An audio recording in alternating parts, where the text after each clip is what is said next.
Langkah awal untuk konfigurasi NAT overload yaitu kita akan mencoba tes ping dari PC 1 ke web server apakah terhubung atau tidak. Nah, kita coba di web browsernya PC 1, kita ketikkan alamat IP address dari web server. Oke. Kemudian kita pergi ke web server, kita coba apakah terbaca atau tidak. Kita buka command prompt, kita ketik netstat.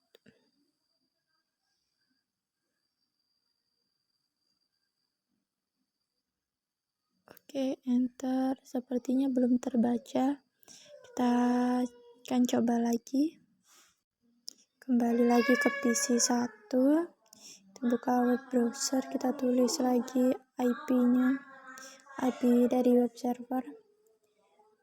Oke, 1.2.168.20.5. Kemudian klik go. Oke. Nah, kita coba lagi.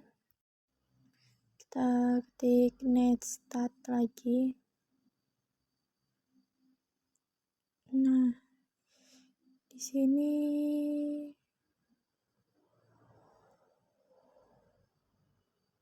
netstat belum muncul. Kita akan mencobanya lagi.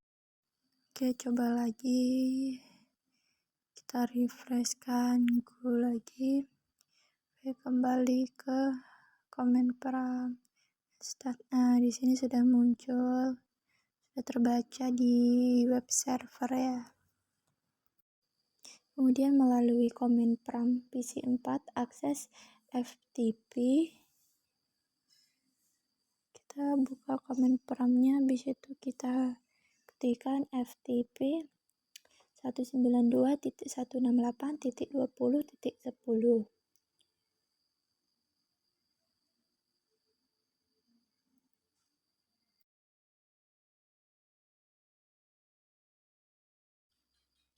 Oke, kemudian kita buka di FTP server, pilih command prompt, lakukan verifikasi menggunakan netstat. Oke, kita masuk ke netstat. Berhasil. Terlihat FTP server diakses oleh host yang beralamat 192.168.10.7. Selanjutnya kita masuk ke tahap konfigurasi. Nah, di sini skenario yang digunakan pada praktikum ini yaitu melakukan konfigurasi NAT pada R1 sehingga dapat memenuhi kondisi semua PC yang terdapat di jaringan 192.168.10.0 dapat mengakses layanan web dan FTP server dengan memanfaatkan fitur NAT sehingga web dan FTP secara tidak mengenali alamat pengirim asli yang berasal dari network 192.168.10.0. Kemudian semua PC yang terdapat di jaringan 192.168.30.0 dapat mengakses layanan web dan FTP server, tetapi web dan FTP server masih mengenali alamat asli pengirim yang berasal dari network 192.168.30.30. Oke, konfigurasinya en, kemudian kita config t, kemudian kita masukkan lagi int f0/0, kemudian kita NAT IP NAT inside. Nah, untuk int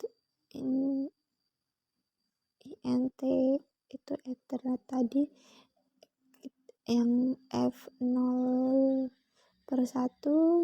di inside kan juga, dan untuk yang serial 0 garis miring 1 garis miring 0 itu dia outside.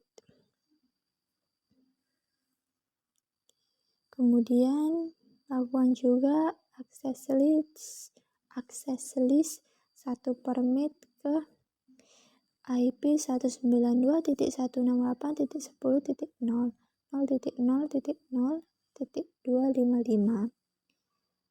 Kemudian kita natkan lagi IP NAT inside source list 1 int serial 0 per 1 per 0 overload.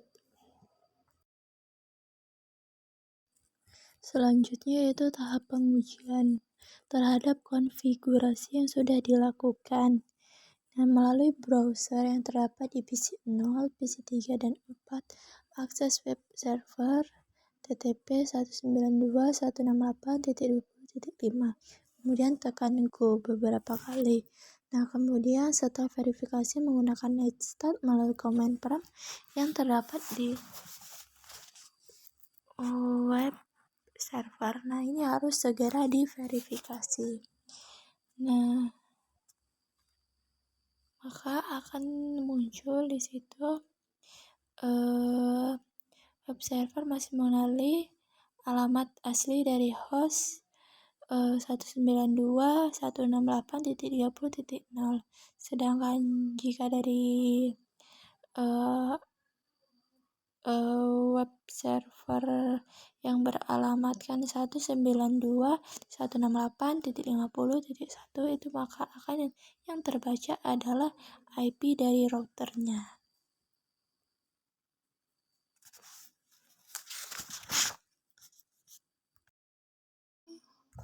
Untuk tugas yang nomor 2 yaitu konfigurasi VPN site to site.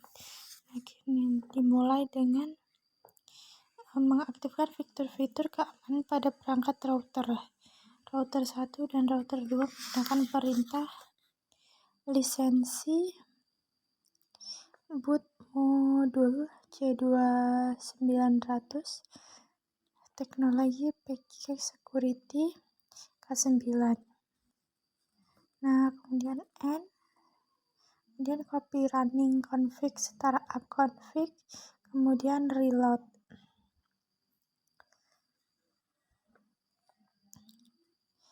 Nah, kemudian di sini akan dilakukan verifikasi menggunakan perintah show version. Nah, di situ akan muncul status lisensi keamanan. Kemudian hal ini juga dilakukan pada router yang ketiga. Oke.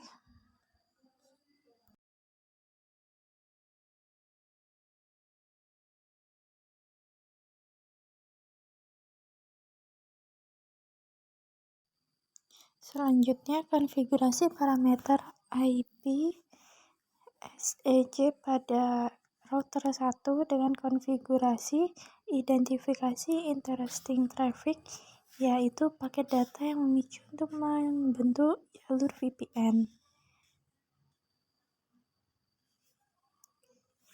Nah, kemudian akan dilakukan konfigurasi parameter ISAC MP pass 1, kemudian fase 2.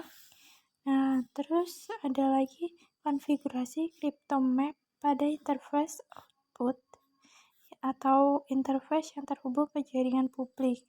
Setelah itu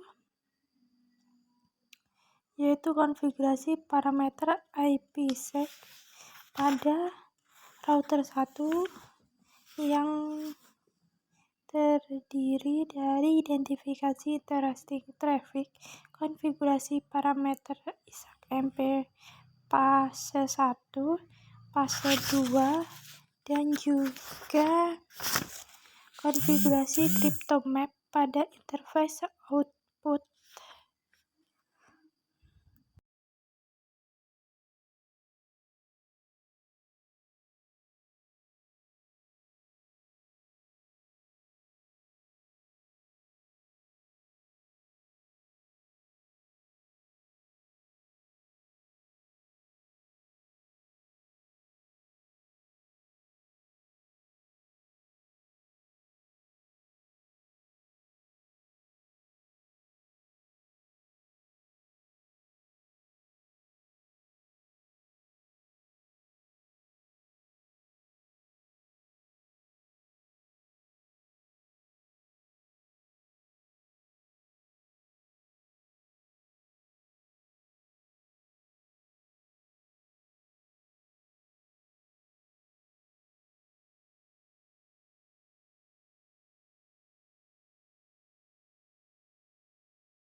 Kemudian untuk memverifikasi hasil konfigurasi itu dengan mengirimkan paket dari PC 0 ke PC 1 menggunakan ping.